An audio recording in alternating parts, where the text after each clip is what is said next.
Mi propia nuera, Elena, me hacía creer que me volvía senil, todo por mi herencia. Cada visita, cada plato especial, era un veneno lento. En mi cumpleaños, mi nieta Clara, con una nota, me abrió los ojos. Sentí una profunda indignación. Mi corazón latió con rabia. Mi casa, mi dinero, todo estaba en juego. No me rendiría. Lo que hice, ellos lo lamentarán. No se creerá lo que hice después. Antes de continuar, suscríbete al canal y cuéntanos desde dónde estás escuchando en los comentarios. Mi nombre es Isabel Morales.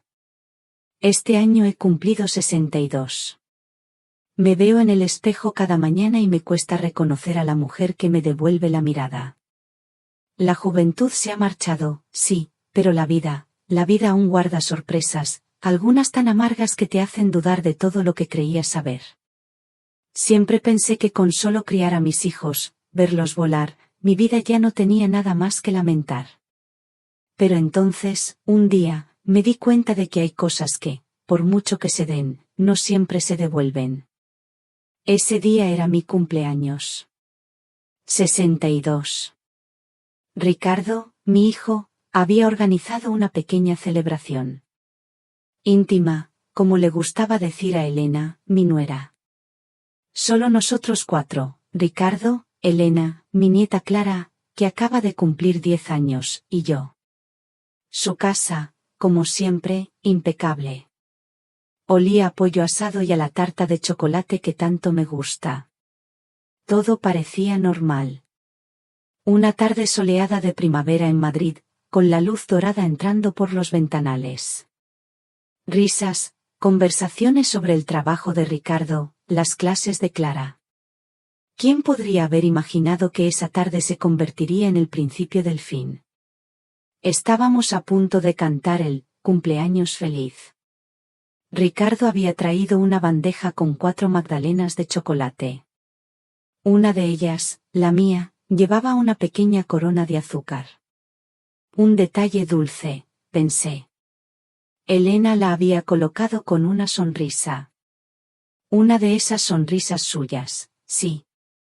Siempre me parecieron un poco contenidas. Nunca llegué a entenderlas del todo. Clara, mi nieta, estaba sentada a mi lado. Sus ojos, grandes y marrones como los de Ricardo, estaban fijos en mí.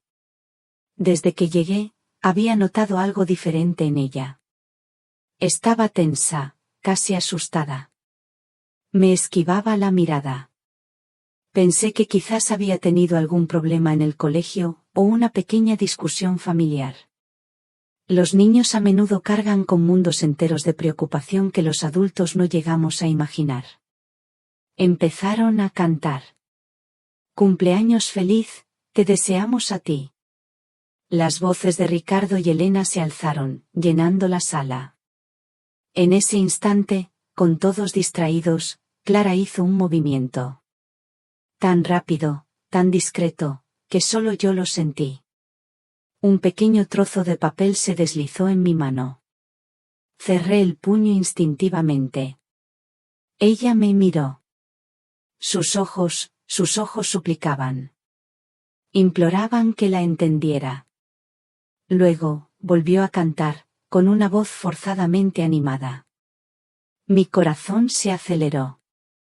No sabía por qué, pero una punzada fría me atravesó el pecho. Esperé.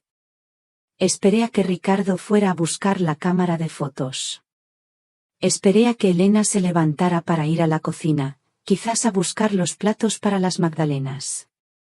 Con las manos temblorosas, abrí el papel debajo de la mesa, ocultándolo de todo. La letra infantil de Clara, pero con una urgencia que helaba la sangre, decía: abuela, no comas esto. Tu vida corre peligro. Confía en mí. El mundo pareció detenerse. El sonido de las risas, el murmullo de la casa, todo se convirtió en un zumbido distante. Miré la magdalena frente a mí, tan inocente, tan apetitosa. Mis ojos se encontraron con los de Clara, que me observaba con intensidad. Su cabecita se inclinó en un movimiento casi imperceptible de negación. Una negación silenciosa, pero poderosa. Mi primera reacción fue de incredulidad. ¿Cómo? ¿Mi pequeña Clara? ¿Qué fantasía se había montado? Pero algo en sus ojos, una urgencia y un miedo tan genuinos, me hizo dudar. Rápidamente, guardé la nota en el bolsillo de mi pantalón justo cuando Elena regresaba con los platos. Su sonrisa parecía normal, pero ahora la veía diferente. Había algo depredador en ella, algo calculador que me hizo sentir un escalofrío que me subía por la espalda. Abuela, elige tu Magdalena, dijo Clara, con una voz extrañamente enfática. Sus ojos estaban fijos en los míos, tratando de comunicar algo más. Pero Elena intervino rápidamente, como siempre, tomando el control. No, cariño. Ya le separé una especial a la abuela. Esta de aquí, con esa pequeña corona, hecha con más cariño. Y la empujó hacia mí. Sus ojos se movían nerviosamente entre mi Magdalena y mi rostro, como si esperara que la comiera de inmediato. Pero yo ya había tomado una decisión. Una decisión que cambiaría todo. Esperé el momento adecuado. Ricardo, siempre tan espontáneo, empezó a contar una anécdota divertida de su infancia, con esa risa contagiosa que siempre me ha encantado. Todos estaban distraídos, riendo. Aproveché ese instante. Con un movimiento rápido, casi imperceptible, quité la pequeña corona de mi Magdalena y la cambié por la de Elena. Fue cuestión de segundos. El corazón me latía con una fuerza que nunca antes había sentido. Hagamos un brindis antes, propuso Ricardo, levantando su copa de vino. Por mamá, la mujer más fuerte y amorosa que conozco. ¡Feliz cumpleaños! Brindamos, bebimos. Y entonces, Elena, con su habitual control de la situación, sugirió que todos mordiéramos nuestras magdalenas juntos para una foto. Fingí llevar la mía a la boca, pero no la mordí. Observé atentamente. Elena, sin dudar, dio un generoso mordisco a lo que debía ser mi Magdalena. Pasaron exactamente 10 minutos de conversación normal. Estábamos recordando historias antiguas de familia, risas y anécdotas. Fue entonces cuando noté el primer cambio en Elena. Su frente, antes tan impasible, comenzó a brillar con un ligero sudor, a pesar del ambiente fresco de la casa. Sus manos, siempre tan controladas, temblaban levemente al sostener el vaso de agua. ¿Estás bien, querida?, preguntó Ricardo, notando su palidez repentina. Creo que sí, respondió ella con voz débil. Quizás algo que comí no me sentó bien. Sus ojos se encontraron con los míos por un segundo. Un destello de confusión, que rápidamente se transformó en una comprensión horrorizada. Ella lo supo. Supo que yo había cambiado las magdalenas. Y ahora estaba sintiendo los efectos de lo que fuera que había puesto en la mía. Clara observaba la escena con los ojos muy abiertos. Una mezcla de miedo y alivio en su pequeño rostro. Mi corazón se encogió por ella. Qué carga para una niña tan joven descubrir que su propia madre era capaz de tal maldad. No me siento bien, murmuró Elena, levantándose bruscamente. Sus piernas fallaron casi de inmediato. Ricardo apenas tuvo tiempo de sostenerla antes de que cayera al suelo. Elena, gritó él, el pánico evidente en su voz. ¿Qué está pasando? Estás pálida. Ella no pudo responder. Sus ojos se volvieron hacia atrás y empezó a temblar incontrolablemente. Un sudor frío le cubría el rostro ahora grisáceo.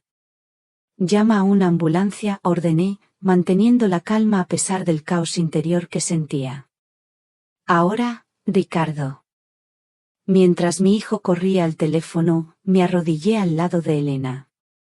No por compasión, aunque una parte de mí estaba horrorizada con lo que estaba presenciando, sino para asegurarme de que sobreviviera para enfrentar las consecuencias de sus acciones. Clara se acercó a mí, temblando. Abuela, susurró. No sabía qué hacer. Entonces, las palabras me salieron, como si el shock me hubiera desatado la memoria. ¿Cómo pude llegar a esto? ¿Cómo no vi las señales? Mi mente, que Elena había intentado nublar, ahora estaba dolorosamente clara. Mi mirada se perdió en el pasado, buscando el origen de esta pesadilla. Conocí a Elena hace casi 15 años. Ricardo me la presentó con una sonrisa de oreja a oreja. Mamá, ella es Elena. La mujer de mi vida. Era dulce, me pareció. Delicada, con una melena oscura y unos ojos muy vivos. Me dijo que era una artista de corazón, aunque trabajaba en una galería de arte menor. Al principio, la imagen que tenía de ella era la de una nuera perfecta. Siempre traía un pequeño detalle cuando venía a casa, una flor, un dulce. Sonreía con facilidad. Pero ahora, al mirar hacia atrás, esas sonrisas siempre me parecieron un poco, demasiado perfectas. Como si llevara una máscara de nuera ideal. Sus abrazos eran rápidos, casi protocolarios. Nunca sentí en ellos el calor genuino, la conexión profunda que esperaba de alguien que iba a ser parte de mi familia. Pero Ricardo la amaba. Y eso, para mí, era suficiente. Al menos, eso creía entonces. Nuestra relación, con el tiempo, se volvió más distante. Elena era reservada, decía Ricardo. No le gusta el bullicio, mamá. Y yo lo aceptaba. Pensaba que era tímida. Con Clara, mi nieta, la relación era diferente. Mi pequeña era todo alegría, una explosión de vida. Desde que nació, la adoré. Elena, sin embargo, parecía siempre un poco distante, con Clara también. O tal vez era mi imaginación. Hace unos 6 meses, mi vida dio un pequeño giro. Mi querida hermana mayor, tía Pilar, la que siempre fue mi confidente, mi alma gemela, falleció. Me dejó una herencia. No una fortuna, pero sí una suma considerable. Lo suficiente para vivir tranquila, sin apuros. Lo suficiente para dejar algo a Ricardo y a Clara, para que tuvieran un buen colchón. Le conté a Ricardo y a Elena la noticia con alegría, pensando en el futuro. Fue después de eso. Después de la herencia. Cuando Elena empezó a cambiar. O, quizás, cuando yo empecé a verla. Sus visitas se hicieron más frecuentes. Demasiado frecuentes. Quiero cuidarte, abuela, me decía. Sé que desde lo de la tía Pilar te sientes sola. Siempre me traía algo. Un té de hierbas, especial para la memoria, un caldito, para fortalecerte, unas galletas, caseras. Y yo, ingenua, lo interpretaba como un gesto de cariño. Un intento de estrechar lazos. Me sentía agradecida. Pero, con el tiempo, empecé a sentirme extraña. Primero, pequeños despistes. Olvidaba dónde había dejado las llaves, el nombre de una calle. Cosas de la edad, pensé. Luego, se volvió más grave. Confusión. No podía recordar lo que había hecho esa misma mañana. Sentía un cansancio abrumador, mareos frecuentes. Había días en que me perdía en medio de una conversación. Las palabras se me escapaban de la boca. Me asustaba. Mi madre, pobre, había sufrido de Alzheimer a los 63 años. Un año más que yo ahora. ¿Sería mi destino? Elena se dio cuenta. O eso me hizo creer. Mamá, estás maravillosa hoy, me decía Ricardo, abrazándome al llegar, sus ojos brillando con ese afecto genuino que siempre me calentó el corazón. Pero Elena, no. Ella susurraba a Ricardo, mamá Isabel está un poco despistada hoy, ¿verdad? Se le olvidan las cosas. Deberíamos pensar en cómo cuidarla mejor. Ricardo me miraba con preocupación. Y yo le creía a Elena. Creía que ella se preocupaba por mí. Creía que mis propios hijos, mi propia familia, veían cómo me estaba apagando. La verdad, la cruda verdad, es que Ricardo, mi dulce Ricardo, también fue manipulado. Elena le decía que yo estaba mostrando signos de demencia temprana, que necesitábamos considerar opciones de cuidado asistido para mí. Y él, con su buen corazón, con su amor por mí, lo creyó. Dios mío. Él creyó que estaba ayudando. Con cada visita de Elena, mis síntomas empeoraban. Y con cada empeoramiento, ella insistía más en la necesidad de cuidarme. Empezó a sugerir que no debía salir sola. Que quizás era mejor que no recibiera visitas de mis amigas, para que no te agites, mamá. De forma sutil, pero constante, me fue aislando. Me quitó mi independencia, un trozo a la vez. Yo me sentía más sola, más confundida. Empecé a dudar de mi propia mente, de mis propios recuerdos. Y Clara. Mi pequeña Clara. Ella, mi nieta, que normalmente era un torbellino de preguntas y risas, empezó a guardar silencio. Sus grandes ojos marrones evitaban el contacto con los míos. Cuando Elena le pedía que me diera un abrazo, lo hacía con una rigidez que, ahora lo sé, era miedo. Miedo de su propia madre. Ella veía algo, sentía algo, que yo, la anciana supuestamente sabia, no era capaz de comprender. O quizás, sí lo comprendía, pero no podía verbalizarlo. El veneno no solo atacaba mi cuerpo, sino que también estaba corroyendo el corazón de mi nieta. Ricardo, mi hijo, no vio nada. No pudo verlo. La telaraña de mentiras de Elena era demasiado perfecta. Y yo me sentía atrapada en ella, cada vez más pequeña, más débil. Entonces, llegó el día de mi 62 cumpleaños. Y con él, la nota de Clara.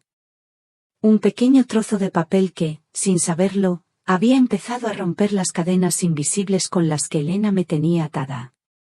Aquel día de mi cumpleaños, el 62, lo recuerdo con una claridad dolorosa. Era como si cada detalle se hubiera grabado a fuego en mi memoria, preparándome para lo que vendría. Ricardo, con su entusiasmo de siempre, había decorado la casa. La mesa del comedor, con un mantel de encaje que yo misma les había regalado la Navidad pasada, lucía impecable. En el centro, un pequeño jarrón con margaritas. Mis flores favoritas. Elena siempre lo sabía todo sobre mis gustos, o al menos eso parecía. Ella había preparado mis platos favoritos. Pollo asado con hierbas, patatas gratinadas, una ensalada de hojas frescas. Olores que, en otro momento, me hubieran llenado de alegría. Pero ese día, una punzada de ansiedad me acompañaba. Un pequeño nudo en el estómago que no terminaba de soltarse. Trataba de disfrutar, de sonreír, de hacer como si todo fuera normal.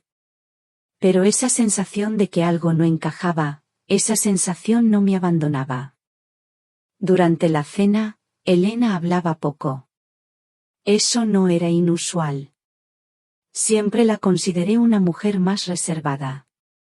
Ahora, sé que confundí frialdad calculadora con timidez. Pero esa noche, su silencio era diferente. Más tenso. Noté pequeños detalles inquietantes. La forma en que Elena revisaba su teléfono repetidamente, por debajo de la mesa, con una discreción que solo mi vista de abuela, a veces más aguda de lo que creen, pudo captar. La manera en que sus ojos se fijaban en mí, cuando creía que yo no la estaba mirando.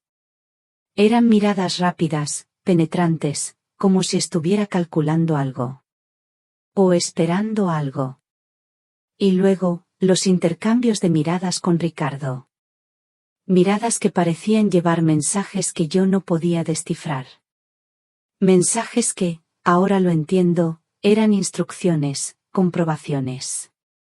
Ricardo, ajeno a todo, seguía conversando sobre su trabajo, sobre mis clases de yoga. Él parecía feliz, ajeno al teatro que se desarrollaba a nuestro alrededor. Pobre Ricardo. Tan bueno, tan confiado. Clara, sentada a mi lado, era la que más me preocupaba.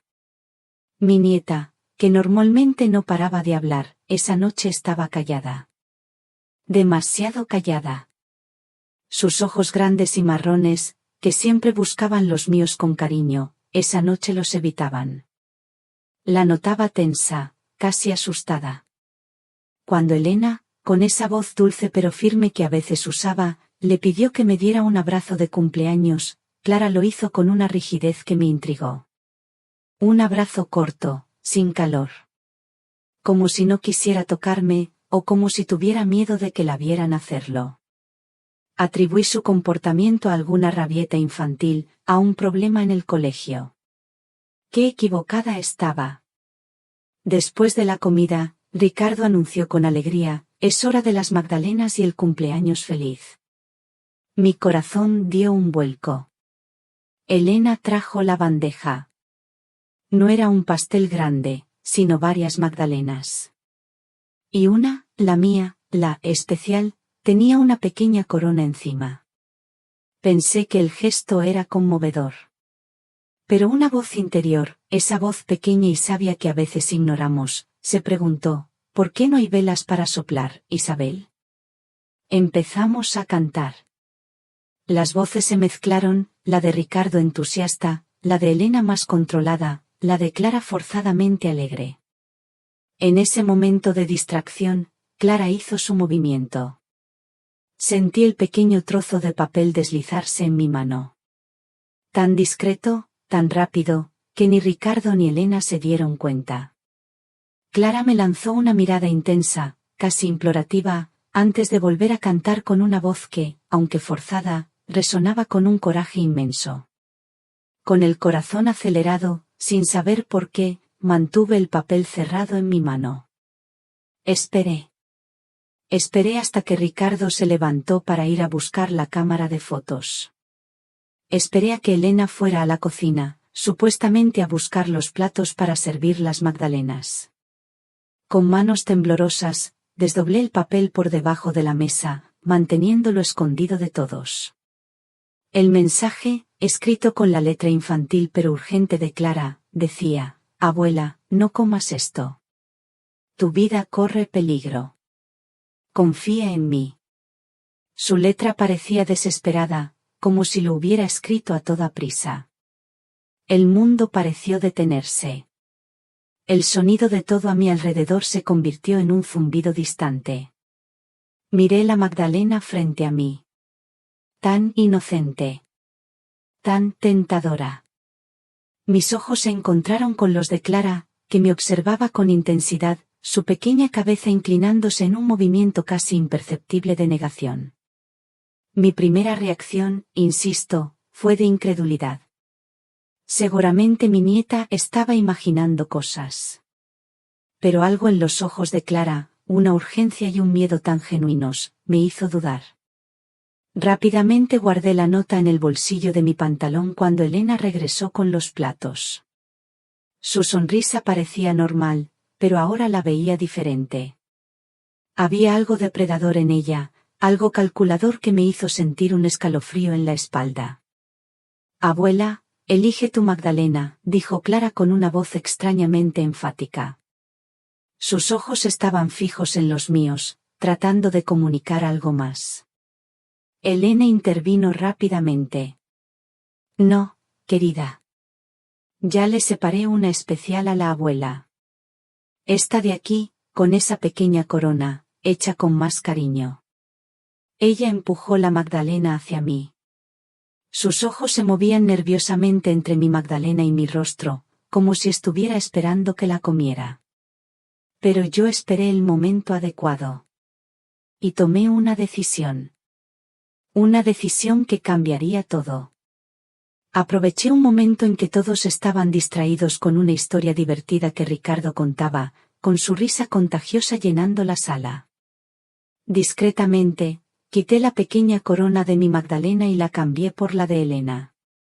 Fue un movimiento rápido, casi imperceptible. Cuando Ricardo sugirió, hagamos un brindis antes, propuso, levantando su copa de vino.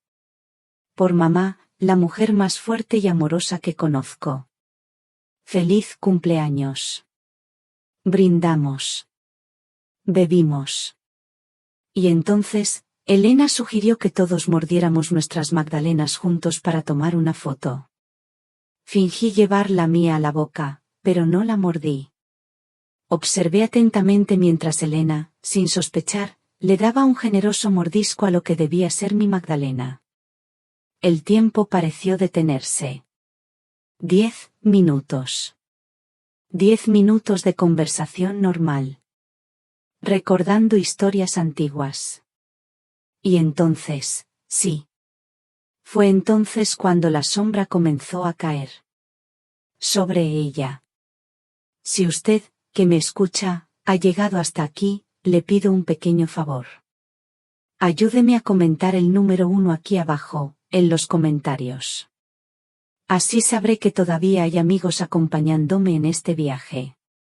Su presencia es el mayor aliento para que yo siga contando la última parte. No se vaya, aún queda mucho por descubrir. 10 minutos. Fueron exactamente 10 minutos de conversación normal. Estábamos recordando historias antiguas, pequeñas anécdotas familiares que siempre traían risas. Yo observaba a Elena. Discretamente, sin que nadie se diera cuenta. Ella sonreía, pero su sonrisa no llegaba a los ojos. En el fondo, en lo más profundo de mi ser, esperaba. Esperaba lo inevitable. Y lo inevitable llegó. Fue entonces cuando noté el primer cambio. Sutil al principio, casi imperceptible. Su frente. Esa frente que siempre parecía tan impasible, tan controlada, comenzó a brillar con un ligero sudor. A pesar de que la casa, a esas horas de la tarde primaveral, mantenía una temperatura agradable, Elena empezó a sudar. Luego, sus manos. Siempre tan controladas, tan elegantes. Las vi temblar levemente al sostener el vaso de agua. Era un temblor casi imperceptible, pero yo lo vi. Mis ojos, ahora alertas, no se perdían detalle. Ricardo, mi hijo, que estaba inmerso en una de sus historias, la notó de repente. Su risa se apagó. ¿Estás bien, querida?, preguntó, su voz llena de preocupación al ver la palidez repentina en el rostro de Elena. La verdad, Elena estaba como un papel. Su piel, antes rosada, ahora era de un blanco casi grisáceo. Creo que sí, respondió ella, su voz débil, apenas un susurro. La frase salió con dificultad. Quizás algo que comí no me sentó bien. Sus ojos se encontraron con los míos. Solo un segundo. Un segundo que pareció una eternidad. En su mirada, vi primero una confusión. ¿Qué me está pasando? Y luego, en un parpadeo, esa confusión se transformó en una comprensión. Horrorizada. Un entendimiento brutal. Lo supo. Supo lo que yo había hecho. Supo que había cambiado las magdalenas. Y ahora, en ese instante, estaba sintiendo los efectos de lo que ella misma había puesto en la mía. Un escalofrío me recorrió la espalda. No de miedo, sino de una extraña mezcla de alivio y una profunda, gélida, satisfacción. Clara, mi pequeña Clara, observaba la escena. Sus ojos, enormes, no se apartaban de su madre. En su pequeño rostro vi una mezcla de miedo y, sí, un atisbo de alivio. Mi corazón se encogió por ella. Qué peso tan inmenso para una niña tan joven. Descubrir que su propia madre era. No me siento bien, murmuró Elena. Ricardo apenas tuvo tiempo de sostenerla antes de que se desplomara. La confusión en la casa de mi hijo era total. El grito de Ricardo, llamando a Elena, aún resuena en mis oídos. Pedí que llamara a una ambulancia. El caos se apoderó de todo.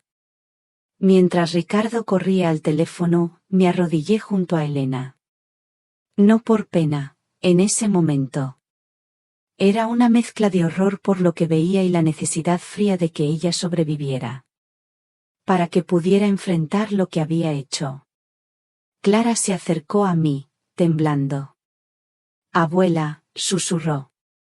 Estaba asustada, sus ojos fijos en el cuerpo inerte de su madre. La abracé con fuerza, tratando de protegerla del horror que se desarrollaba ante nosotros. En la ambulancia, el viaje fue una pesadilla. Elena había perdido el conocimiento por completo. Los paramédicos trabajaban frenéticamente, hablando de digoxina y posible envenenamiento. Ricardo estaba en shock. Dividido entre el miedo por su esposa y la confusión sobre lo que realmente había sucedido. «Mamá, ¿qué está pasando?», me preguntó en el asiento trasero de la ambulancia, su voz quebrada. «¿Cómo pudo suceder esto?». Yo apretaba la nota de Clara en el bolsillo de mi pantalón. Sabía que el momento de la verdad había llegado. Pero la urgencia de salvar a Elena pospuso la conversación que cambiaría a nuestra familia para siempre. Llegamos al hospital. Las luces fluorescentes, el olor a desinfectante, el ajetreo del personal médico, todo parecía irreal. Mientras los médicos luchaban por estabilizar a Elena, Ricardo y yo nos sentamos en la sala de espera fría e impersonal. Clara dormía, exhausta, acurrucada en mi regazo. El peso de la verdad me oprimía el corazón. ¿Qué le diría a Ricardo? ¿Cómo le explicaría que su esposa, la mujer que él amaba, había intentado matarme? Y lo más importante, ¿cómo protegería a mi nieta de las consecuencias de haber expuesto a su propia madre? Hace apenas unas horas, estábamos celebrando mi cumpleaños. Ahora, estaba a punto de desentrañar una trama de traición familiar que ninguno de nosotros podría haber imaginado. Un médico se acercó. Demasiado joven, me pareció, para llevar el peso de las noticias que traía. Sus ojos oscuros mostraban una seriedad que me aceleró el corazón. Señora Morales, se dirigió a mí. Soy el doctor Juan Soto. Necesitamos hablar sobre la condición de la señora Serrano. Ricardo, que estaba sentado a mi lado, sosteniendo la mano de Clara, se levantó de inmediato. ¿Cómo está mi esposa, doctor? ¿Va a estar bien? El médico dudó, eligiendo sus palabras con cuidado. Está estable por ahora, pero encontramos algo muy preocupante en los análisis de sangre. Miró a Clara, que estaba despierta pero callada, sus ojos grandes, observándolo todo. Quizás deberíamos hablar en privado. Clara puede quedarse con la enfermera en el área infantil, sugerí. La niña no debía escuchar los detalles técnicos de lo que su madre había hecho. Después de que se llevaron a Clara, el médico nos condujo a una pequeña sala de consulta. El olor a desinfectante era opresivo, casi sofocante, mientras nos sentábamos en las sillas frías de plástico. Los análisis de sangre de la señora Serrano mostraron niveles alarmantes de digoxina, explicó el doctor Soto. Es un medicamento que se usa para tratar afecciones cardíacas, pero en la cantidad que encontramos en su sistema es potencialmente letal. Ricardo palideció. Su expresión era una mezcla de confusión y horror. Digoxina. Elena no tiene problemas cardíacos. ¿Cómo es que? ¿Por qué? Esa es exactamente la pregunta, señor Morales. Su esposa no debería tener digoxina en su sistema. ¿Y la cantidad que encontramos? El médico hizo una pausa significativa. Bueno, no llegó allí por accidente. Fue en ese momento que supe que no podía posponer más la verdad. Con manos temblorosas, saqué la nota de Clara de mi bolsillo y se la entregué a Ricardo. Hijo, mi voz sonó más firme de lo que esperaba. Clara me dio esto antes de cortar las magdalenas. Ricardo leyó la nota. Sus manos comenzaron a temblar incontrolablemente. Me miró, luego al médico, una expresión de incredulidad total en su rostro. No, no puede ser, murmuró. Elena, ella nunca haría eso. Cambié las magdalenas, Ricardo, confesé, sintiendo que un peso enorme salía de mis hombros con la verdad. Lo que Elena está sintiendo ahora era lo que yo estaría sintiendo si hubiera comido lo que ella preparó para mí. El doctor Soto observaba nuestra interacción con una expresión grave. Señor Morales, señora Morales, tendré que reportar esto a la policía. El envenenamiento es un asunto serio, especialmente considerando los niveles de toxicidad que encontramos. Ricardo parecía haber envejecido 10 años en pocos minutos. Debe haber algún error, insistió, aunque su voz había perdido la convicción. Tal vez fue un accidente. Tal vez confundió los ingredientes. Hijo, le dije suavemente. ¿Sabes que no fue un accidente? Clara escuchó a Elena hablando de esto por teléfono. Y entonces, la culpa me llevó a ir más allá. Y piensa bien, ¿no notaste cambios en mi comportamiento en los últimos meses? Confusión, olvidos, mareos. Su rostro mostró el momento exacto en que la comprensión lo golpeó. Dios mío, susurró. Elena me había estado diciendo que estabas mostrando signos de demencia temprana, que necesitábamos considerar opciones de cuidado asistido para ti. Y yo le creí. Se cubrió el rostro con las manos.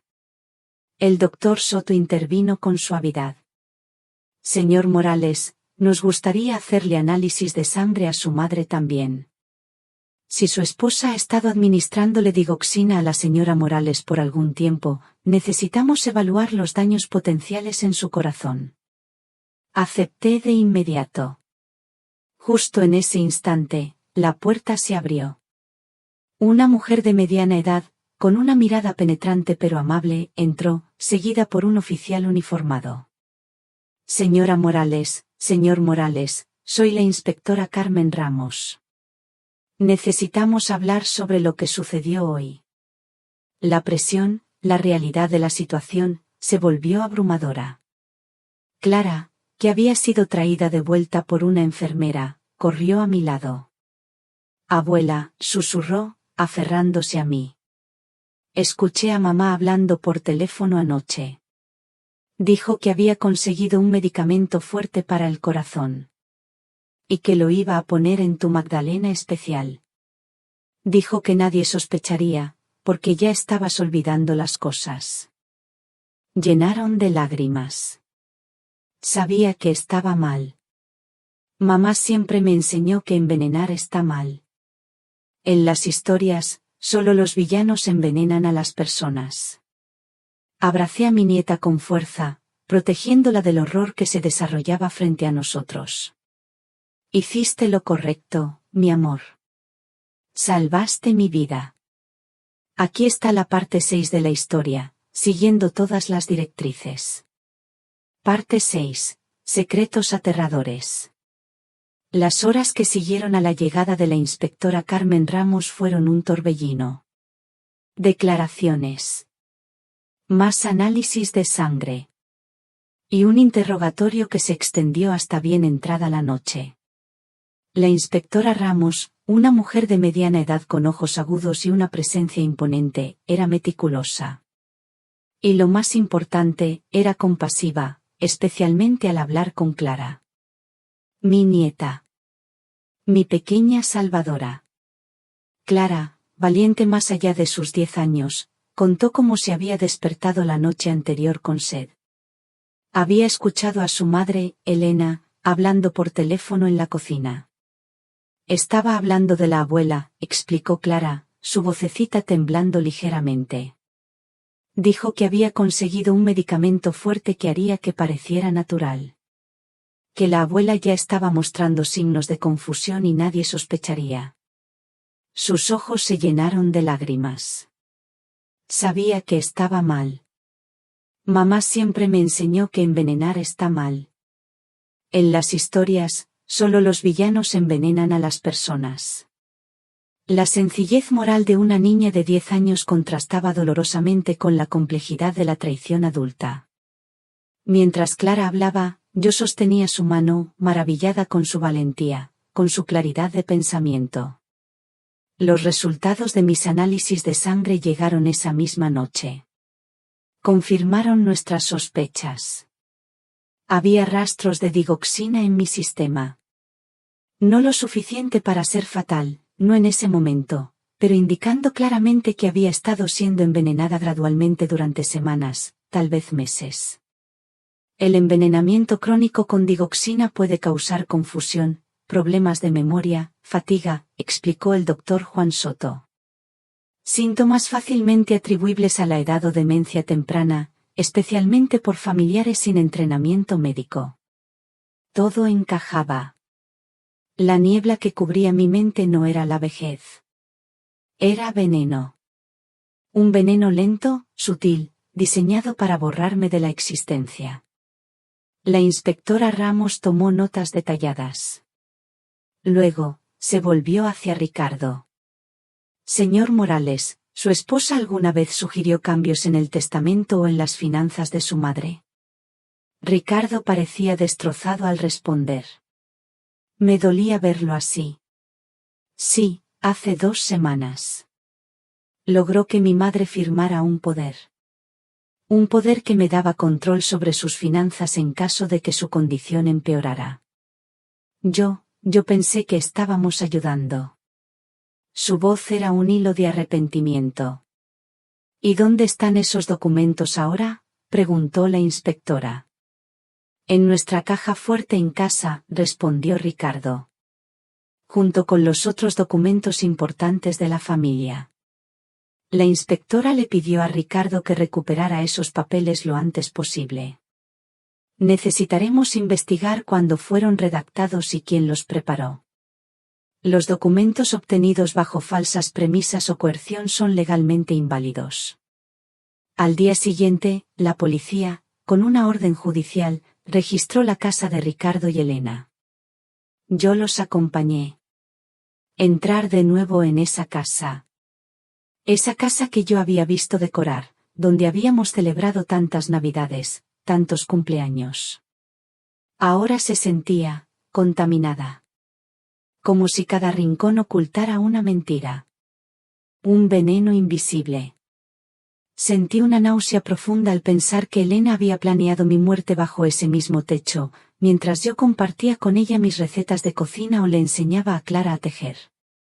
La inspectora Ramos me mostró los hallazgos. Mi corazón se encogió.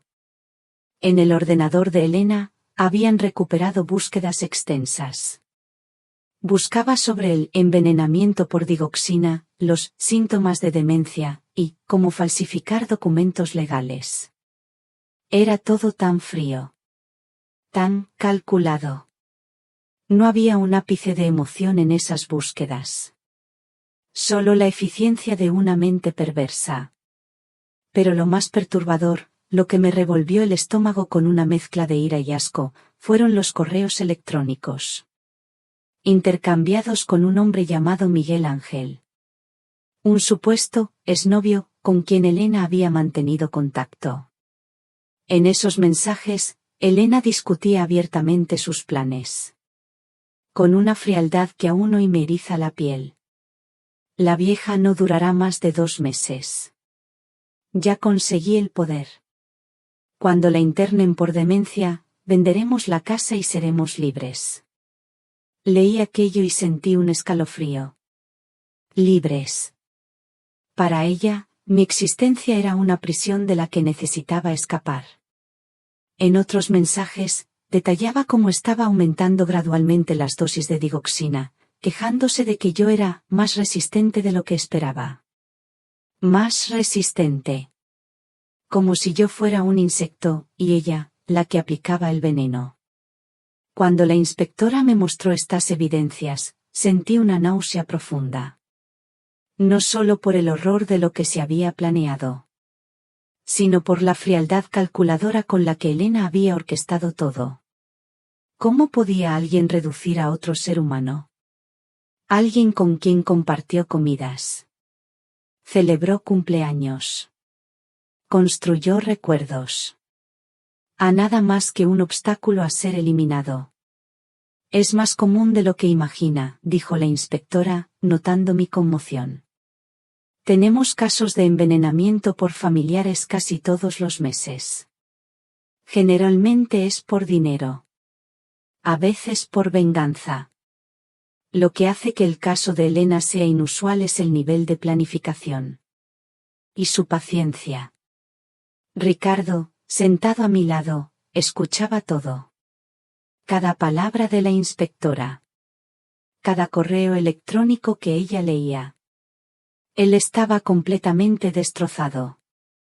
Su rostro, antes lleno de vida, ahora era una máscara de desesperación. ¿Cómo no lo vi, mamá? Su voz era un sollozo ahogado. Soy tu hijo.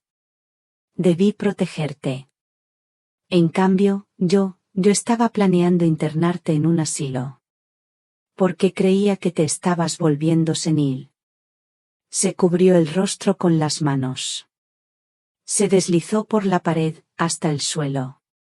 Como un saco vacío. El dolor en su voz era un cuchillo. Y yo no solo no me di cuenta, sino que la ayudé. Creyendo las mentiras sobre la demencia. Me arrodillé a su lado.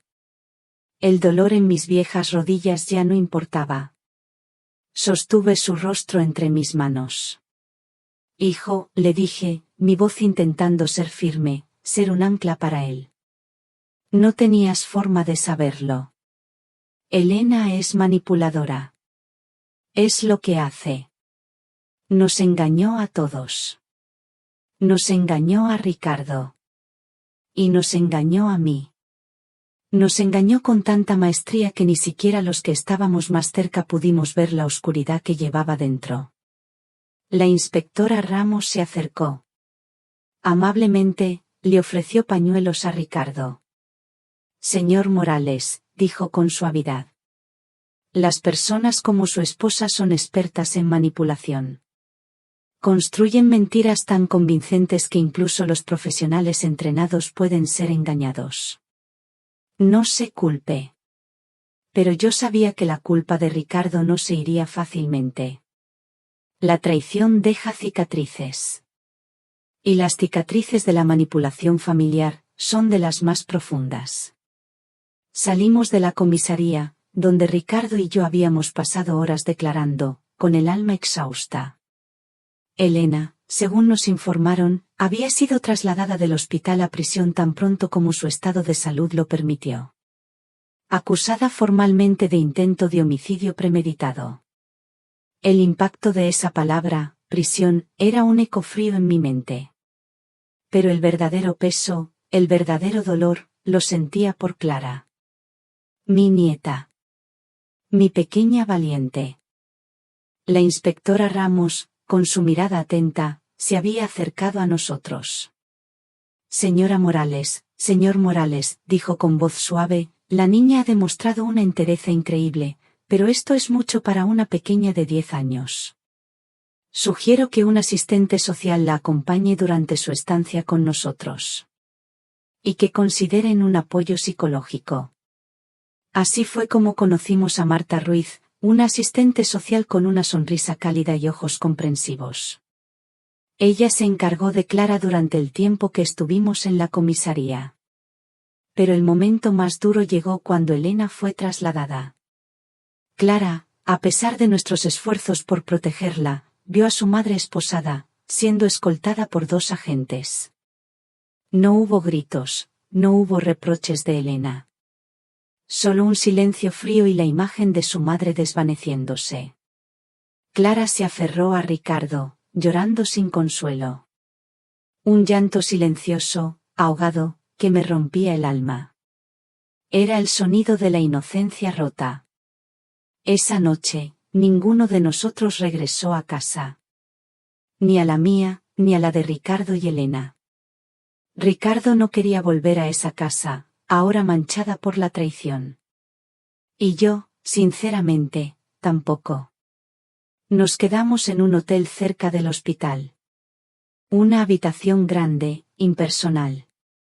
Ricardo y yo pasamos horas sin dormir, sentados en silencio, escuchando la respiración agitada de Clara. Ella, mi pequeña guerrera, finalmente se quedó dormida entre nosotros, en la cama grande. Su respiración se volvió más tranquila después de horas de llanto. Pero incluso dormida, su rostro mostraba la huella del trauma. En la oscuridad de la habitación, Ricardo me susurró, con la voz ahogada por las lágrimas contenidas: «Mamá, ¿cómo vamos a seguir adelante después de esto? ¿Cómo le explicamos a Clara que su madre intentó?» No pudo completar la frase. Las palabras se le ahogaban en la garganta. Día a día, respondí, sintiendo el peso y la sabiduría de mis 62 años. Así es como seguimos. Un día a la vez. Con verdad y con amor. A la mañana siguiente, Clara se despertó. Sus ojos grandes me miraron, llenos de una mezcla de confusión y miedo. La abracé con fuerza. Me senté con ella en la cama. Le acaricié el pelo. Y entonces, con esa franqueza dolorosa de los niños, preguntó, su vocecita apenas un susurro: «¿Mamá irá a prisión, abuela?» ¿Cómo responder a eso? ¿Cómo explicarle a una niña de 10 años que sí, su madre probablemente iría a prisión por intentar matar a su abuela? Que nuestra familia nunca más sería la misma. No lo sabía. No tenía una respuesta adecuada. «No sé qué va a pasar con tu madre, mi amor», respondí honestamente. Mi voz temblaba un poco. «Pero sé que tú, tu papá y yo estaremos juntos. Nos cuidaremos unos a otros, pase lo que pase». Ella asintió, una comprensión más allá de su edad en sus ojos. «Mamá hizo algo muy malo, ¿verdad?», preguntó de nuevo, buscando una confirmación, una validación de su propia percepción moral. «Sí, querida», respondí, sosteniendo sus pequeñas manos entre las mías. «Pero eso no significa que tú hicieras algo malo al contarnos. Salvaste mi vida, Clara». Marta Ruiz, la asistente social, vino a vernos esa mañana. Con mucha delicadeza, nos habló de la importancia de la terapia para Clara. Es fundamental que Clara procese esta traición, esta experiencia traumática. Necesita entender que no fue su culpa. Ricardo y yo aceptamos de inmediato. Sabíamos que, aunque mi vida se había salvado, la de mi nieta había quedado marcada. Y nuestra prioridad ahora era ella. Proteger su corazón, su mente. Mientras Clara se quedaba en la habitación, jugando en silencio con un dibujo que le había traído Marta, Ricardo y yo hablamos. La idea de volver a su casa, donde Elena había planeado todo, era insoportable. «No podemos vivir allí», dijo Ricardo, su voz firme por primera vez desde que todo había estallado. «Necesitamos un nuevo comienzo. Un lugar donde no haya sombras, donde cada rincón no nos recuerde esto». Asentí. Era una decisión difícil, pero necesaria. Teníamos que crear un espacio seguro para Clara. Un lugar de paz. En la oscuridad de la habitación del hotel, mientras Clara dormía plácidamente entre nosotros, un símbolo de la inocencia en medio de la traición, me prometí a mí misma que, de alguna manera, encontraríamos un camino a través de esta pesadilla. No solo por mí. No solo por Ricardo. sino principalmente por esta niña valiente que había sacrificado tanto por hacer lo que era correcto. Si todavía están aquí escuchándome, por favor, déjenme un comentario con el número 1 aquí abajo, para saber que aún tengo compañeros en este viaje. Su presencia es el mayor aliento para que pueda continuar con la última parte, donde veremos la luz al final del túnel después de la tormenta. Muchas gracias por escucharme. 6 meses. 6 largos meses de preparación emocional y legal. De sesiones de terapia para Clara.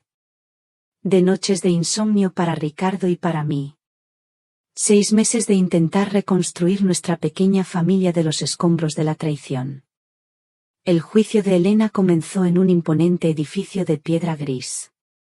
Frío y formal, como el sistema de justicia que representaba.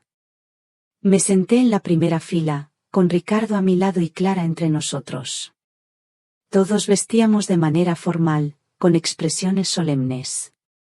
La fiscal, una mujer de mediana edad llamada Carmen Vázquez, nos había preparado meticulosamente para este momento. Pero nada puede prepararte realmente para ver a la persona que intentó matarte. Nada. Elena entró, escoltada por 2 agentes. Vestida con un simple traje gris. El cabello recogido en un moño estricto. Parecía más pequeña, de alguna manera. Despojada del poder que una vez ejerció sobre nuestras vidas. Sus ojos recorrieron la sala. Fríos. Calculadores. Se detuvieron brevemente en nosotros. Cuando su mirada se encontró con la de Clara, vi algo que nunca antes había notado. Una chispa. Algo casi humano. Rápidamente reprimido. Una sombra de emoción, que se desvaneció tan pronto como apareció. La jueza, la honorable María Elena Gutiérrez, era una mujer de presencia imponente y mirada penetrante. Estamos aquí para el caso del Estado contra Elena Serrano, anunció su voz, resonando en la sala silenciosa. Acusada de intento de homicidio premeditado, abuso de ancianos, envenenamiento, falsificación de documentos y fraude. Mi testimonio fue el primero. Caminé hasta el estrado de testigos. Mis pasos, esperaba, parecían más firmes de lo que me sentía. Al jurar decir la verdad, noté cómo mis manos estaban arrugadas bajo las luces brillantes del tribunal. Manos que habían cocinado para Elena. Que habían sostenido a una Clara recién nacida. Manos que ahora temblaban ligeramente al ser levantadas para el juramento. La fiscal Carmen Vázquez me guió a través de la narrativa de los eventos. Con una delicadeza profesional. Conté sobre los olvidos que comenzaron después de recibir la herencia de la tía Pilar. Sobre cómo Elena comenzó a visitarme con más frecuencia, siempre trayendo comida o té especial. Sobre cómo, gradualmente, comencé a sentirme confundida. A dudar de mi propia mente. Señora Morales, preguntó la fiscal, ¿cuáles eran sus síntomas durante ese periodo? Mareo. Confusión. Fatiga extrema, respondí, sintiendo el peso de los recuerdos. Había días en que no podía recordar lo que había hecho por la mañana. Momentos en que me perdía en medio de una frase. Respiré hondo. Empecé a pensar que estaba desarrollando demencia, como mi esposo, que en paz descanse. ¿Y estos síntomas ocurrían con algún patrón específico? Siempre empeoraban después de las visitas de Elena, dije, mirando directamente al estrado donde ella estaba sentada. Su rostro era una máscara impasible. En ese momento lo atribuía a la agitación de tener compañía. Ahora sé que era porque ella estaba poniendo digoxina en mi comida o bebida. La defensa, como era de esperar, intentó desacreditar mi testimonio. El abogado de Elena, un hombre delgado con ojos calculadores, insinuó que yo realmente podría estar sufriendo de demencia temprana. Y que las acusaciones eran el resultado de confusión mental. Sugirió, con una falsa solicitud, que tal vez yo había puesto la digoxina en la Magdalena de Elena en un momento de paranoia.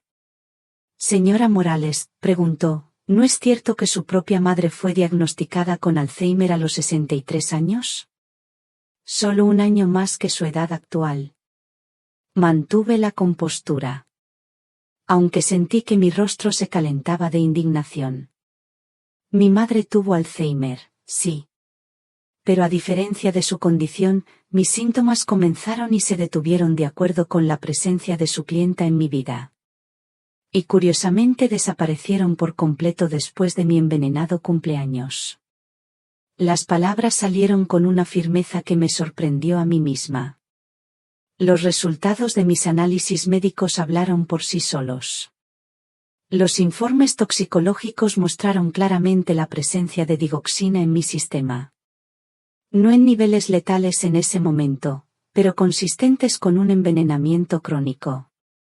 El testimonio del Dr. Juan Soto confirmó que mis síntomas eran totalmente compatibles con la intoxicación por digoxina, no con demencia. Pero fue el testimonio de Clara lo que silenció la sala del tribunal. Pequeña y solemne en su vestido azul marino. Habló con una claridad que hizo que varios jurados se secaran los ojos. Ricardo la abrazó fuerte antes de que subiera. Marta Ruiz, la asistente social, estaba a su lado, dándole apoyo. Escuché a mi mamá por teléfono, dijo Clara, su voz sorprendentemente firme. Se estaba riendo de poner medicamento en la Magdalena especial de la abuela. Dijo que sería el último cumpleaños de ella. Un escalofrío recorrió la sala. La fiscal, Carmen Vázquez, preguntó suavemente, ¿y qué hiciste después de escuchar eso, Clara? Me dio miedo. No sabía qué hacer, respondió Clara. Su voz, ahora un poco más baja. Luego recordé lo que la maestra siempre dice sobre ver algo malo. Si ves algo, di algo. Así que le escribí una nota a la abuela. Fue una decisión muy valiente, comentó la fiscal. ¿Tenías miedo de lo que podría pasar? Clara miró directamente a Elena por primera vez. Una mirada cargada de una tristeza infinita. Tenía miedo de que la abuela muriera. Y tenía miedo de que mi mamá se enojara conmigo. Pero la abuela siempre me enseñó que tenemos que hacer lo correcto, incluso cuando es difícil. En las semanas que siguieron, el juicio reveló la extensión completa de los planes de Elena. Expertos forenses recuperaron correos electrónicos borrados, historiales de búsqueda y mensajes de texto que pintaban un cuadro de una manipulación meticulosamente planeada. Las evidencias médicas eran incuestionables. Los documentos legales que me había hecho firmar fueron claramente obtenidos bajo coerción y falsas premisas. Más devastador aún fue el descubrimiento, a través de la investigación más profunda de la inspectora Ramos, de que Elena había hecho esto antes. Una anciana en Tijuana, una prima lejana de su primer marido, había muerto en circunstancias similares 3 años antes. Elena Gómez, de 76 años, había dejado una modesta herencia a Elena después de una repentina enfermedad degenerativa. Los familiares habían sospechado, pero sin pruebas concretas, nada se pudo hacer en ese momento. El patrón es idéntico, explicó la inspectora en el tribunal. Acercamiento gradual. Ganancia de confianza. Sugerencias de deterioro mental. Aislamiento de la víctima de otros familiares. Documentos legales modificados. Y, finalmente, una muerte que parecía natural. Cuando llegó el turno de Elena de testificar, su estrategia había cambiado. Ya no era la manipuladora segura que yo había confrontado en el hospital. Ahora se presentaba como una mujer rota. Víctima de abuso en la infancia. Sufriendo de trastorno límite de la personalidad que la hacía incapaz de comprender completamente la moralidad de sus acciones. Yo solo quería lo mejor para nuestra familia, dijo, con lágrimas perfectamente cayendo por su rostro. Ricardo era infeliz en su trabajo. Clara necesitaba una mejor educación. Yo no estaba pensando con claridad. Simplemente vi una solución para nuestros problemas. Observé su actuación con una mezcla de fascinación y repulsión. Había algo casi admirable en la forma en que podía reinventarse, adaptando su personalidad a las circunstancias como un camaleón. Si no fuera por la montaña de evidencia en su contra, casi podría haber creído en su contrición. Pero los jurados no fueron engañados. Después de solo 6 horas de deliberación, regresaron con el veredicto. Culpable de todos los cargos. La sentencia: 25 años de prisión sin posibilidad de libertad condicional. Considerando la premeditación y el historial de comportamiento similar. Cuando la jueza anunció la sentencia, sentí una extraña ausencia de triunfo. No había alegría en ver una vida desperdiciada de esa manera. Solo un profundo cansancio. Y un deseo de seguir adelante. Clara lloró en silencio al lado de Ricardo. No de tristeza por la condena de su madre. Sino de alivio. El alivio por el fin de la pesadilla. Al salir del tribunal aquel día, bajo el cielo claro de otoño, me di cuenta de que, finalmente, éramos libres. No solo de la amenaza física que Elena representaba, sino del poder emocional que había ejercido sobre nosotros. Ahora, ¿qué hacemos?, preguntó Ricardo. Su voz, aunque todavía un poco ronca, ya no estaba rota. Clara sostenía nuestras manos, entre nosotros, formando una pequeña cadena humana de supervivientes. Vivimos, respondí simplemente. Curamos. Reconstruimos. En los meses que siguieron al juicio, hicimos exactamente eso. Ricardo vendió la casa donde había vivido con Elena. Ninguno de nosotros podía soportar los recuerdos impregnados en esas paredes. Cada rincón, cada sombra, parecía susurrar una mentira. Encontró un apartamento alegre, con ventanales grandes que llenaban las habitaciones de luz. Un lienzo en blanco para empezar de nuevo.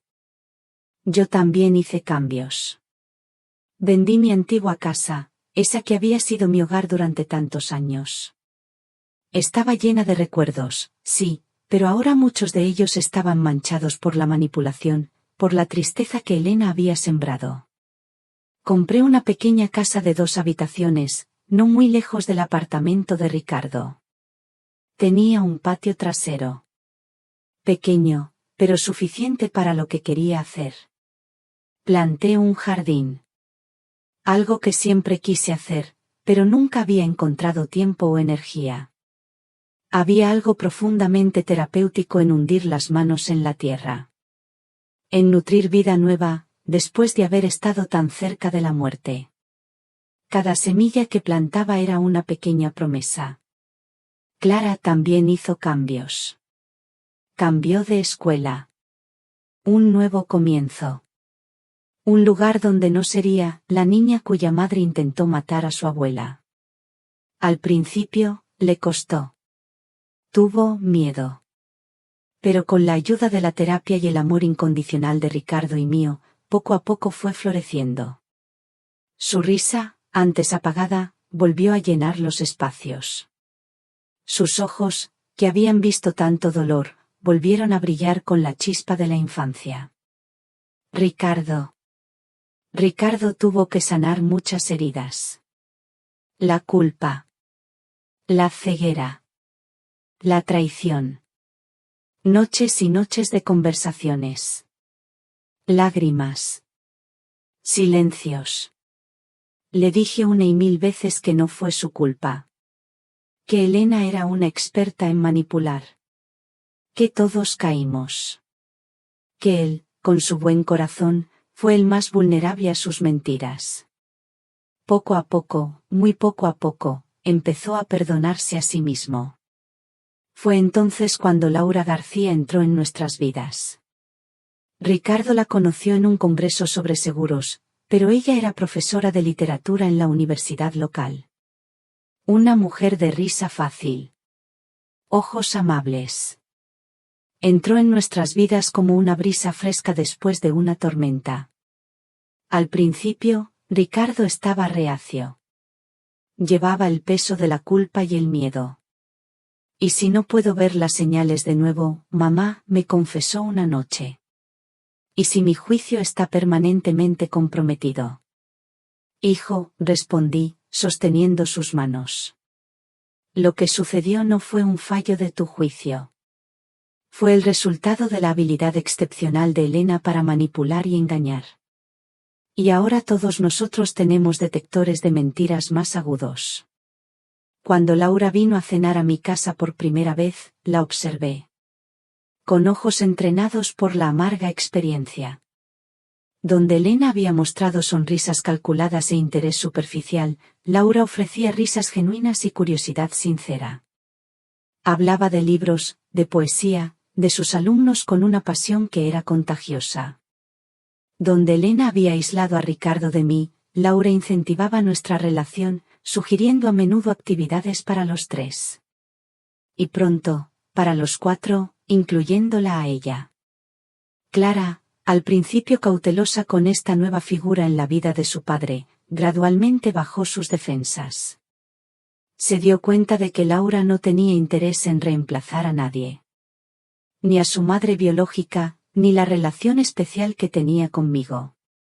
Mis tardes las pasaba con Clara después de la escuela, mientras Ricardo trabajaba. Juntas hacíamos pasteles y galletas. Reclamando nuestras tradiciones culinarias del veneno de la traición. Yo le enseñaba a tejer, a jugar al ajedrez, a reconocer las constelaciones en el cielo nocturno. A cambio, ella me enseñaba a usar una tableta. A jugar sus videojuegos favoritos. A comprender las complejidades de la música que los jóvenes escuchaban hoy en día. Gradualmente, las heridas comenzaron a cicatrizar. No perfectamente, claro. Siempre habría cicatrices. Pero lo suficiente para que pudiéramos encontrar alegría de nuevo. Para que pudiéramos confiar, aunque con cautela. Un año después del incidente de la Magdalena, celebramos mi cumpleaños 63. Fue una fiesta sencilla. En el jardín de mi nueva casa. Solo nosotros tres. Y algunos nuevos amigos que había hecho en el grupo de apoyo para supervivientes de abuso de ancianos al que comencé a asistir. Ricardo preparó una parrillada. Clara había decorado el patio con linternas de colores que ella misma había pintado. No hubo magdalenas. No. Creo que nunca más podríamos mirar una sin recordar. En su lugar, Clara y Ricardo prepararon un pastel simple de chocolate. Cuando se encendieron las velas, miré los rostros a mi alrededor. Iluminados por la luz dorada. Rostros de personas que me amaban genuinamente. Sin segundas intenciones. Sin agendas ocultas.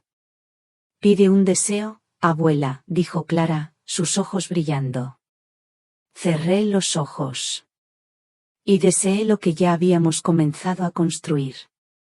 Una vida de verdad. De confianza restaurada. De amor que sana. Cuando soplé las velas, sentí no solo el peso de mis 63 años. Sino también la ligereza de quien ha ganado una segunda oportunidad.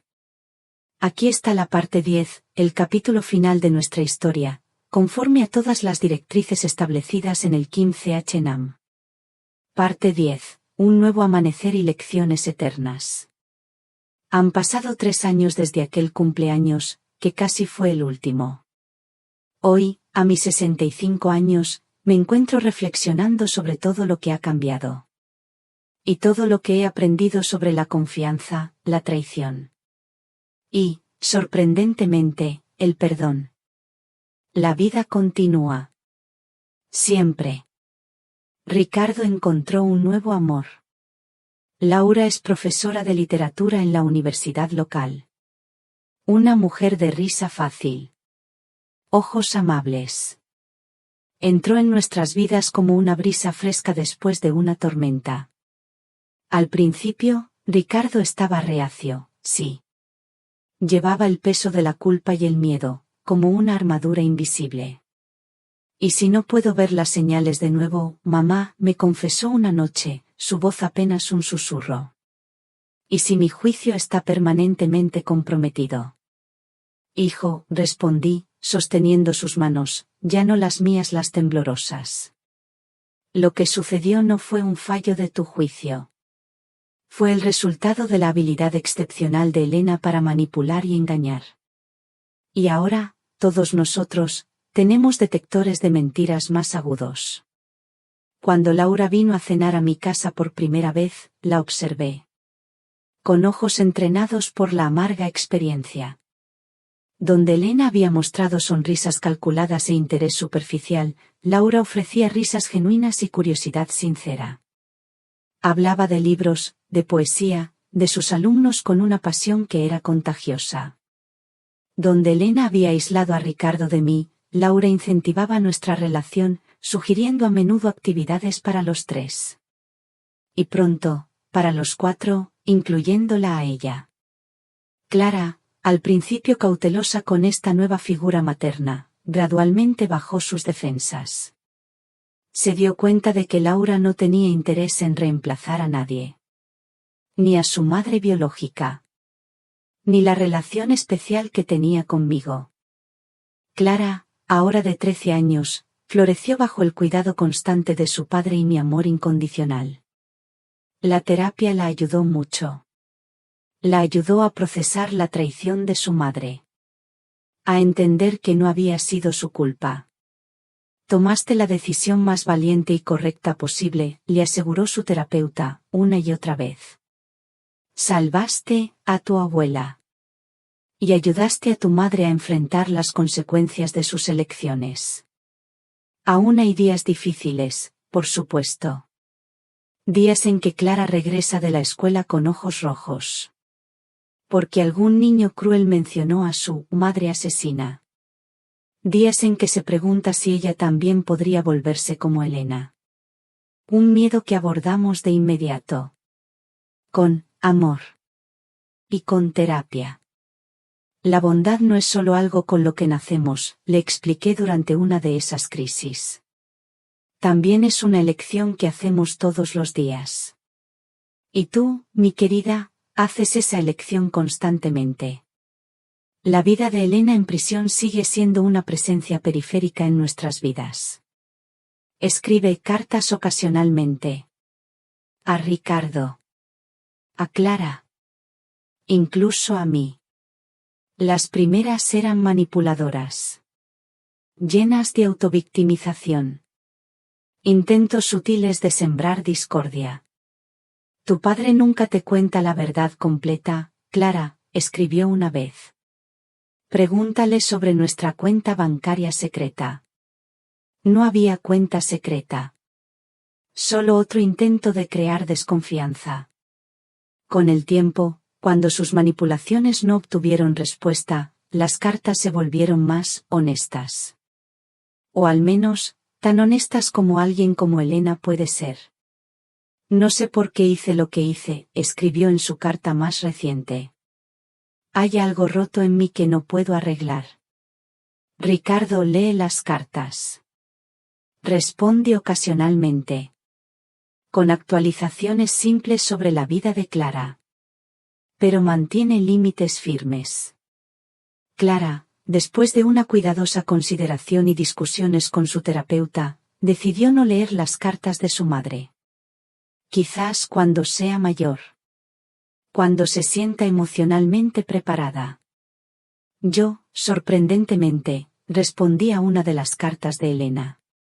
No por un deseo de reconciliación. Ni por una necesidad no resuelta de confrontación. Sino por algo más complejo. Un deseo de entender lo incomprensible. ¿Por qué yo?, le pregunté directamente. De todas las personas con recursos que podrías haber elegido como objetivo, ¿por qué la madre de tu marido? Su respuesta llegó semanas después. Escrita con una letra extrañamente infantil para una mujer de su inteligencia. Estabas allí. Confiabas en mí. Era fácil. La crueldad de esas palabras me golpeó de una manera que ni siquiera sus acciones anteriores lo habían hecho. La aleatoriedad de eso. Podría haber sido cualquier persona con dinero que se cruzara en su camino y bajara la guardia. Este entendimiento trajo consigo un tipo extraño de liberación. La traición de Elena nunca fue realmente sobre mí. Mis fallas. Mi ingenuidad. Mis vulnerabilidades. Fue sobre los vacíos dentro de ella que nada podía llenar. Con esta comprensión vino no el perdón, exactamente, sino una especie de desapego. Ya no necesitaba cargar la ira como una armadura contra futuras traiciones. En su lugar, redirigí mi energía hacia algo más constructivo. Junto con otras 2 supervivientes de abuso de ancianos que conocí en el grupo de apoyo, fundé una pequeña organización. La llamamos Vigilancia Plateada. Nuestro objetivo es educar a los ancianos y a sus familias sobre las señales de abuso. Abuso financiero.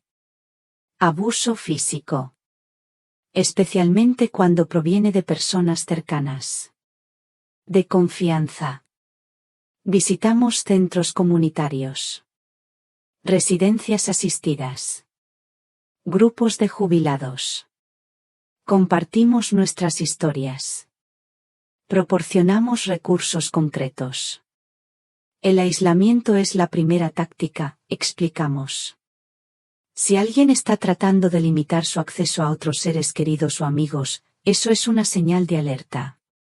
Más importante aún, enfatizamos que no hay vergüenza en haber sido engañado. Los manipuladores son especialistas en lo que hacen, digo, en cada charla. Estudian tus vulnerabilidades. Ganan tu confianza. Y explotan exactamente lo que más valoras.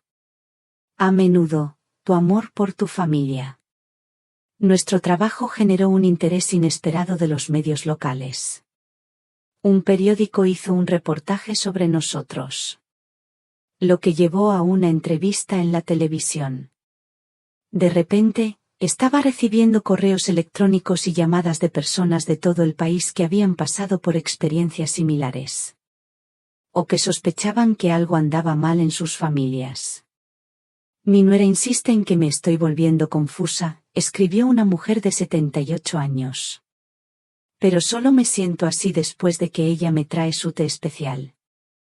Orientamos a esta señora a buscar ayuda médica de inmediato. Y a contactar a las autoridades. Semanas después, nos escribió de nuevo. Confirmando que los análisis toxicológicos habían detectado sedantes en su sistema. Este trabajo se convirtió en mi misión. Mi forma de transformar la traición en algo significativo. Cada persona que ayudamos a protegerse. Es una pequeña victoria contra lo que Elena representa. La explotación de los vulnerables por aquellos que deberían cuidarlos. En casa, nuestra pequeña familia, ahora expandida, encontró nuevos ritmos y tradiciones. Laura se mudó al apartamento de Ricardo el año pasado. Trayendo su colección de libros antiguos. Y su gato negro, al que llamamos Shakespeare. Clara, inicialmente cautelosa con esta nueva figura materna, gradualmente bajó sus defensas. Se dio cuenta de que Laura no tenía interés en reemplazar a nadie. Ni a su madre biológica. Ni la relación especial que tenía conmigo. Nuestras noches de domingo se volvieron sagradas. Nos juntábamos a cenar. A veces en mi casa. A veces en su apartamento. Y cada uno de nosotros compartía un momento de gratitud de la semana. Es una práctica simple. Pero que nos mantiene anclados en el presente. Apreciando lo que tenemos. En lugar de rumiar el pasado. Estoy agradecida por mi nueva amiga Lucía, compartió Clara recientemente. Fue la única en la clase que me defendió cuando Miguel hizo esa broma sobre que mi mamá está en la cárcel.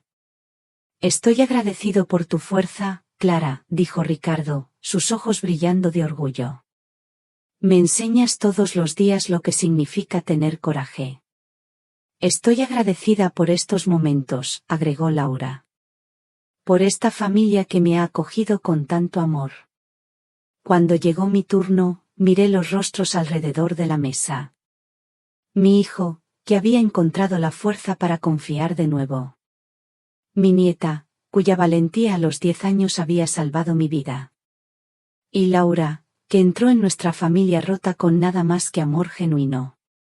Estoy agradecida por la segunda oportunidad, dije simplemente. Por estar viva. Para ver este momento. Más tarde, esa noche, sola en mi casa, contemplé el jardín que había plantado 3 años atrás. Las tímidas semillas se habían transformado en un pequeño paraíso de colores y vida. Rosas trepadoras cubrían la pared del fondo. Girasoles se inclinaban hacia la luz. Hierbas aromáticas crecían en macetas pintadas a mano por Clara. Era una metáfora tan obvia que casi me hizo sonreír. De la tierra envenenada de la traición, habíamos creado algo nuevo. Y hermoso. No perfecto. Todavía había malas hierbas que arrancar. Estaciones secas que atravesar. Pero genuinamente nuestro. A mis 65 años, aprendí que la confianza, una vez rota, nunca se restaura por completo de la misma manera. Crece diferente. Más cautelosa, tal vez. Pero también más valorada. Por saber lo que significa perderla. Como un hueso que se cura después de una fractura. Puede volverse más fuerte exactamente en el punto donde se rompió. Rodeada por mi familia, sentí una profunda gratitud por el viaje que habíamos recorrido juntos. No era el camino que cualquiera de nosotros habría elegido. Marcado como estaba por la traición. Y la casi tragedia. Pero era nuestro camino. Y habíamos caminado por él. Con valentía.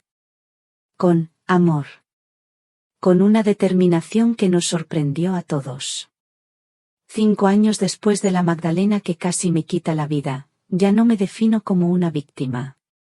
O incluso solo como una superviviente. Era simplemente Isabel. Madre. Abuela. Defensora de causas importantes. Mujer que vive cada día con una intensidad que tal vez nunca hubiera descubierto si la muerte no hubiera pasado tan cerca. La vida continúa. Siempre. A veces rota. A veces reparada. Pero siempre preciosa. Siempre infinitamente preciosa. La historia de Isabel Morales llega a su fin aquí. ¿Qué piensa usted sobre las decisiones de Isabel? ¿Haría usted algo diferente si se encontrara en una situación similar? Comparta sus reflexiones en la sección de comentarios. Le aseguro que siempre leo cada palabra que me escriben. Si esta historia le ha hecho reflexionar o le ha conmovido de alguna manera, no olvide dejar un me gusta, compartirla con alguien a quien crea que también le tocará el corazón, y suscribirse al canal 1257 Sulvester, para no perderse los próximos misterios y relatos de vida. Nos vemos en la próxima historia y quién sabe, la próxima vez, quizás usted sea el protagonista.